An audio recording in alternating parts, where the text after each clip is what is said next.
How to make a sentence in English language. It is very easy to make sentences in English if you know some tips and forms. Let's see which are the tips and forms. Sentence construction. There is a small formula to make a sentence. S is equal to SVO. Here, yes, the first S is sentence. Second S is subject. And the V is verb and O is object. This is the basic formula to make a sentence in English language. Now, I told you sentence is equal to SVO, and here the subject and object, the first S and the second, the last O, they are naming words, nouns. For example, nouns എന്ന് പറഞ്ഞാൽ എന്തൊക്കെയാണ് വരുന്നത്? Example, cow, pen, Raju, grass, clothes. ഇതെല്ലാം നൗൺസിന് examples ആണ്. ഇനി പ്ലേസസിന്റെ പേരുകളും നൗൺസിന് examples ആയിട്ട് ഉപയോഗിക്കാം. ആൾക്കാരുടെ പേര്, സാധനങ്ങളുടെ പേര്, പിന്നെ ആനിമൽസ്, ബേർഡ്സ്, പ്ലേസ്, ഇതിന്റെ എല്ലാം പേരുകൾ നമുക്ക് നൗൺസ് എന്ന് പറയാം. ഇപ്പം സബ്ജക്റ്റും ഓബ്ജക്റ്റും എന്ത് തന്നെയാണ്?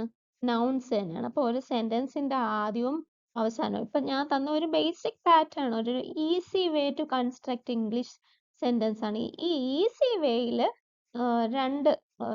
ഒരു സബ്ജക്റ്റും ഒരു ഓബ്ജക്റ്റും വേണം, അതായത് രണ്ട് നൗൺസ് വേണം.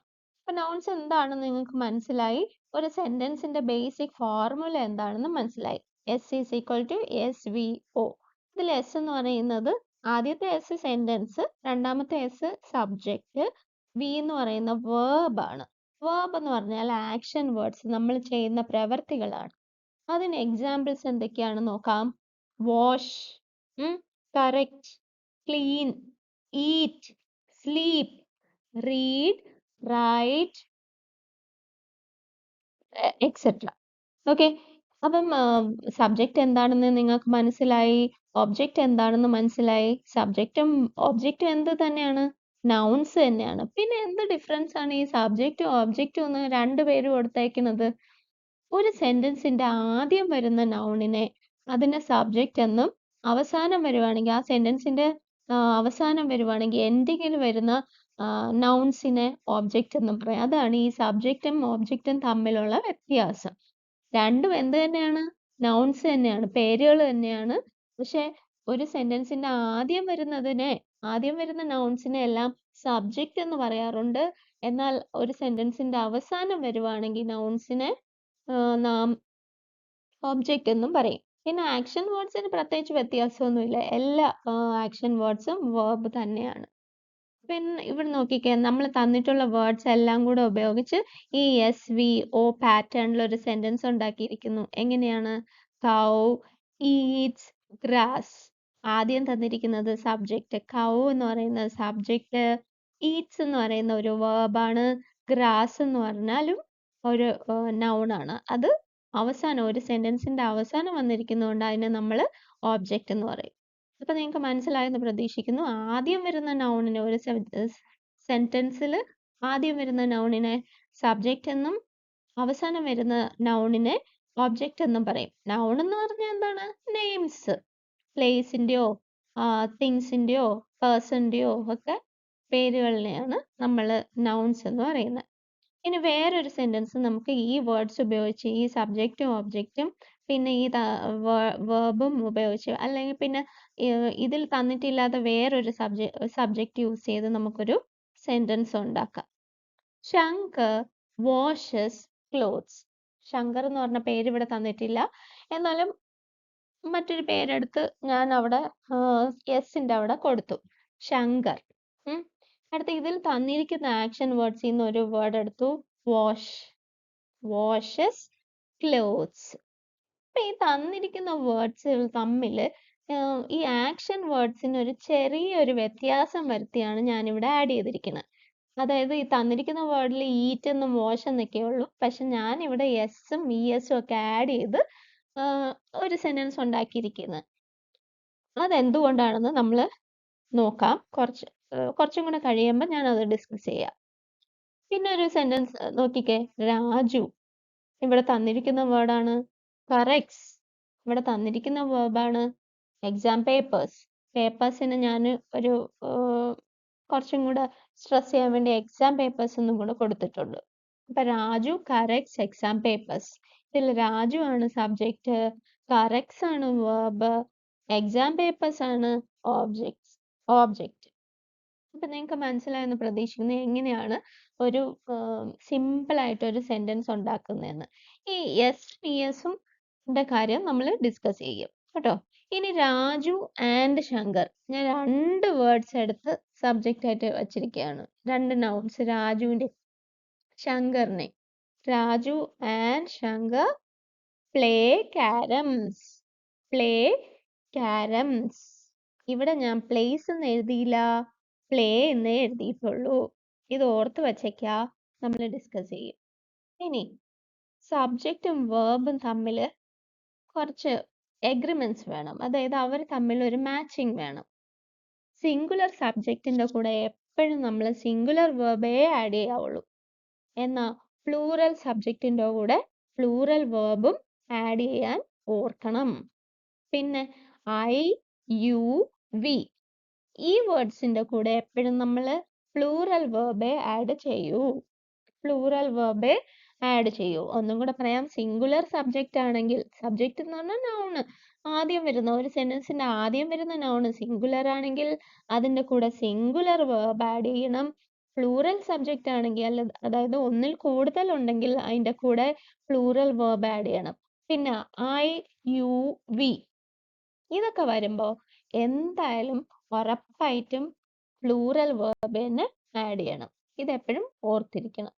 ഇനി നോക്കിക്കേ, ടെൻസ് എന്ന് പറയുമ്പം ഇംഗ്ലീഷിൽ ഇപ്പൊ നമ്മളൊരു സെന്റൻസ് എഴുതണമെങ്കിൽ അതിന്റെ കറക്റ്റ് മീനിങ് പറഞ്ഞു കൊടുക്കണമെങ്കിൽ ആ സെന്റൻസ് ഏത് സമയത്താണെന്ന് നമ്മൾ, അല്ലെങ്കിൽ അത് ആ ആക്ഷൻ ഏത് സമയത്താണ് നടന്നതെന്ന് നമുക്ക് മനസ്സിലാക്കണം. അപ്പൊ ഇങ്ങനെ ഒരു കൗ ഈറ്റ്സ് ഗ്രാസ് എന്നൊക്കെ പറയുമ്പോൾ പശു പുല്ല് കഴിച്ചു എന്ന് പറയുമ്പോഴത്തേക്ക്, കഴിക്കും എന്ന് പറയുമ്പോഴത്തേക്ക് നമ്മൾക്ക് അതിന്റെ സമയം കൂടെ ആഡ് ചെയ്താൽ മാത്രമേ, അതായത് ഏതൊരു സമയത്തായിരിക്കും ഈ പ്രവൃത്തി നടക്കുന്നതെന്നും കൂടെ ഈ സെന്റൻസിൽ കൂടെ നമ്മൾ മറ്റുള്ളവരോട് പറയണം. അപ്പൊ ഈ ആക്ഷൻ നടക്കുന്ന, ഈ വേർബ് അല്ലെങ്കിൽ ആക്ഷൻ നടക്കുന്ന സമയത്തെ കൂടെ അതിൻ്റെ അകത്ത് ഇൻക്ലൂഡ് ചെയ്യാൻ വേണ്ടിയിട്ടാണ് നമുക്കിങ്ങനെ ടെൻസ് ഡിവിഷൻസ് വെച്ചിരിക്കുന്നത്. ടെൻസ് എന്ന് പറയുമ്പോൾ ഇംഗ്ലീഷിൽ 3 ടെൻസ് ഉണ്ട്. പ്രസന്റ് ടെൻസ് ഉണ്ട്, പാസ്റ്റ് ടെൻസ് ഉണ്ട്, ഫ്യൂച്ചർ ടെൻസ് ഉണ്ട്. മലയാളത്തിലും ഇതുപോലെ തന്നെ. പിന്നെ പ്രസന്റ് ടെൻസിനെ വീണ്ടും ഡിവൈഡ് ചെയ്തിട്ടുണ്ട്. സിമ്പിൾ പ്രസന്റ് എന്നും, പ്രസന്റ് കണ്ടിന്യൂസ് എന്നും, പ്രസന്റ് പെർഫെക്റ്റ് കണ്ടിന്യൂസ് ടെൻസ്. ഇങ്ങനെ 4 ഡിവിഷൻസ് പ്രസന്റ് ടെൻസിൽ തന്നെ ഉണ്ട്. ഓക്കെ. അപ്പൊ ഈ എന്തിനാണ് ഇങ്ങനെ ഡിവൈഡ് ചെയ്ത് വച്ചിരിക്കുന്നതെന്നാണ് ഞാൻ പറഞ്ഞത്. ഒരു പ്രവൃത്തി നടക്കുമ്പോൾ അത് ഏത് സമയത്തെന്നും കൂടെ നമ്മൾ പറഞ്ഞാൽ മാത്രമേ ആ സെന്റൻസിന്റെ മീനിങ് കംപ്ലീറ്റ് ആകുന്നുള്ളൂ. Okay. Now, subject and verb in simple present tense. നമ്മൾ നേരത്തെ പറഞ്ഞു ടെൻസ് 3ആയിട്ട് ഡിവൈഡ് ചെയ്തിട്ടുണ്ട്. ആ 3 ഡിവിഷൻസും വീണ്ടും 4ആയിട്ട് ഡിവൈഡ് ചെയ്തിട്ടുണ്ട്. അപ്പൊ പ്രസന്റ് ടെൻസിന്റെ ആദ്യത്തെ ഡിവിഷൻ ആണ് സിമ്പിൾ പ്രസന്റ് ടെൻസ്. ഇതിൽ എന്തൊക്കെയാണ് നമ്മൾ നോക്കേണ്ടത്? സിംഗുലർ സബ്ജക്റ്റ് വരുമ്പം സിംഗുലർ വേർബ് തന്നെ വരും. ഇതാണ് ഞാൻ നേരത്തെ പറഞ്ഞ എസും ഇഎസിന്റെയും കാര്യം. സിംഗുലർ ആയിട്ടുള്ള നൗൺ വരുമ്പോൾ സിംഗുലർ ആയിട്ടുള്ള വേർബ് തന്നെ നമ്മൾ ആഡ് ചെയ്യണം. സിംഗുലർ ആയിട്ടുള്ള സബ്ജക്റ്റ് എന്ന് പറയുമ്പോൾ കാറ്റ്, ഡോഗ്, മാൻ അങ്ങനെയൊക്കെ പറയുമ്പം സിംഗുലർ ആണ്. സിംഗുലർ വേർബ് എങ്ങനെ ഉണ്ടാക്കും? നമ്മൾ നേരത്തെ എക്സാമ്പിൾ പഠിച്ച വാഷിന്റെ കൂടെ എസ് അല്ലെങ്കിൽ ഇഎസ് ആഡ് ചെയ്യുമ്പോൾ നമുക്കൊരു സിംഗുലർ വേർബ് കിട്ടും. ഓക്കെ. ഇനി ഈറ്റിന്റെ കൂടെ എസ് അല്ലെങ്കിൽ ഇഎസ് ആഡ് ചെയ്യുമ്പോൾ നമുക്ക് സിംഗുലർ വേർബ് കിട്ടും. അപ്പൊ സിംഗുലർ സബ്ജക്റ്റിന്റെ കൂടെ എപ്പോഴും സിംഗുലർ വേർബ് ആണ് വരേണ്ടത്. സിംഗുലർ സബ്ജക്റ്റിന് എക്സാമ്പിൾ നമ്മൾ നേരത്തെ നോക്കി, കൗവിന്റെ കൂടെ സിംഗുലർ വേർബ് വരണമെങ്കിൽ നമ്മൾ ഈറ്റിന്റെ കൂടെ എന്ത് ആഡ് ചെയ്യണം? എസ് ഓർ ഇ എസും കൂടെ ആഡ് ചെയ്യണം. അങ്ങനെയാണ് നമുക്ക് നേരത്തെ സെന്റൻസിൽ കൗ ഈറ്റ്സ് ഗ്രാസ് എന്ന് കിട്ടിയത്. മനസ്സിലായോ? സിംഗുലർ സബ്ജക്റ്റ് വരുമ്പോൾ ഒരു സിമ്പിൾ പ്രസന്റ് ടെൻസിൽ നമ്മൾ ഒരു സെന്റൻസ് എഴുതുകയാണെങ്കിൽ സബ്ജക്റ്റും വേർബും തമ്മിലൊരു കണക്ഷൻ ഉണ്ട്. അതായത് സിംഗുലർ സബ്ജക്റ്റ് വരുമ്പോൾ സിംഗുലർ വേർബ് തന്നെ നമ്മൾ ആഡ് ചെയ്യണം. സിംഗുലർ സബ്ജക്റ്റ് എന്ന് പറയുമ്പോൾ ഒരു എക്സാമ്പിൾ കൗ ആണ്. അതിന്റെ കൂടെ നമുക്ക് ആഡ് ചെയ്യേണ്ട വേർബ് എന്ന് പറയുന്നത് ഈറ്റ് ആണ്. ഈറ്റിനെ എങ്ങനെ സിംഗുലർ വേർബ് ആക്കാം? By adding S or es. മനസ്സിലായല്ലോ? അങ്ങനെയാണ് നമുക്ക് ആ സെന്റൻസ് കിട്ടിയത്. കൗ ഈറ്റ്സ് ഗ്രാസ് എന്ന് പറഞ്ഞ സെന്റൻസ്. ഇനി പ്ലൂറൽ സബ്ജക്റ്റ് വരികയാണെങ്കിൽ, അതായത് ഒന്നിൽ കൂടുതൽ നൗൺസ് അവിടെ ഉണ്ടെങ്കിൽ പ്ലൂറൽ വേർബ് നമ്മൾ ആഡ് ചെയ്യണം.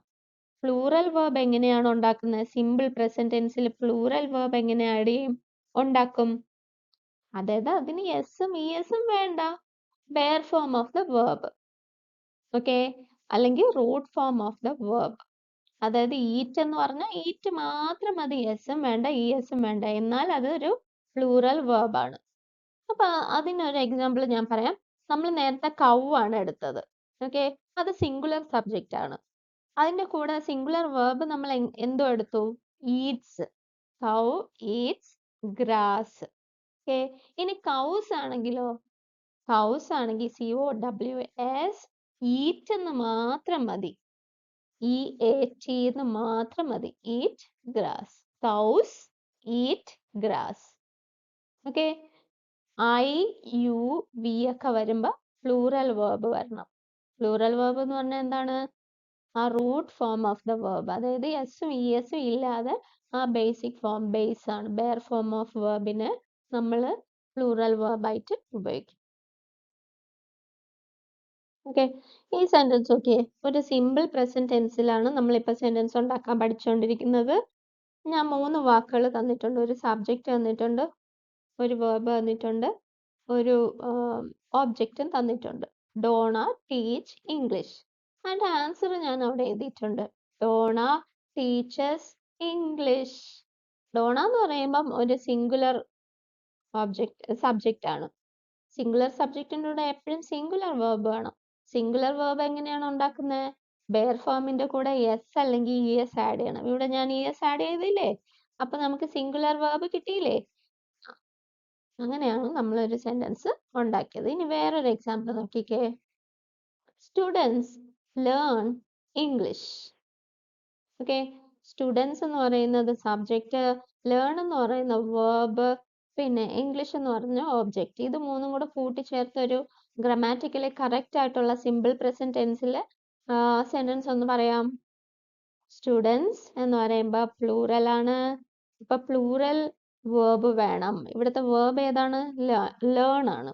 ലേണിന്റെ പ്ലൂറൽ ഫോം എന്താണ്? എസും ഇഎസും വേണോ വേണ്ടേ?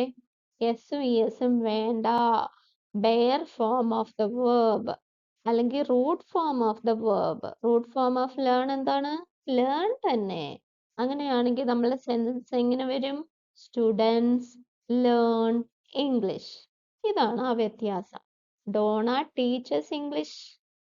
പിന്നെ ഇപ്പൊ ഞാൻ പറയാണ് ഡോണ ആൻഡ് രാജു, രണ്ടുപേരുടെ പേര് പറയണം. ഡോണ ആൻഡ് രാജു, രണ്ടുപേരുണ്ട്. ഇപ്പൊ സിംഗുലർ ആണോ പ്ലൂറൽ ആണോ? പ്ലൂറൽ ആണ്. ഇപ്പൊ പ്ലൂറൽ ആണെങ്കിൽ പ്ലൂറൽ വേർബ് വരും. അപ്പൊ എങ്ങനെ ആ സെന്റൻസ് ചേഞ്ച് ചെയ്യും? Donna and Raju teach English. Okay, Donna and Raju teach English. Students learn English. പിന്നെ ഐ വെച്ചൊരു സെന്റൻസ് പറയണെങ്കിലോ? ഐയുടെ കൂടെ വിന്റെ കൂടെ യുന്റെ കൂടെ എപ്പോഴും പ്ലൂറലേ വരൂ എന്ന് ഞാൻ പറഞ്ഞു. പ്ലൂറൽ വേർബേ വരത്തുള്ളൂ എന്ന് ഞാൻ പറഞ്ഞു. അപ്പൊ ഐ വെച്ചൊരു സെന്റൻസ് നമുക്ക്, I teach English, we learn English, you learn English. ഹീയും ഷീയും വരുമ്പം സിംഗുലർ ആണ് അവിടെ. ഇപ്പൊ സിംഗുലർ വേർബ് മതി. സിംഗുലർ വേർബ് എങ്ങനെ നമ്മൾ ഉണ്ടാക്കും? എസും ഇഎസും ആഡ് ചെയ്ത് ഉണ്ടാക്കും. അങ്ങനെയാണെങ്കിൽ നമുക്ക് കിട്ടുന്ന സെന്റൻസ് എന്തായിരിക്കും? He teaches English. She teaches English. They എന്ന് പറയുമ്പോൾ ഒന്നിൽ കൂടുതൽ ആൾക്കാരുണ്ട്. അങ്ങനെയാണെങ്കിൽ they teach English. Simple present ടെൻസിൽ ഒരു സെന്റൻസ് ഉണ്ടാക്കാൻ നിങ്ങൾക്ക് മനസ്സിലായെന്ന് ഞാൻ പ്രതീക്ഷിക്കുന്നു. Thank U.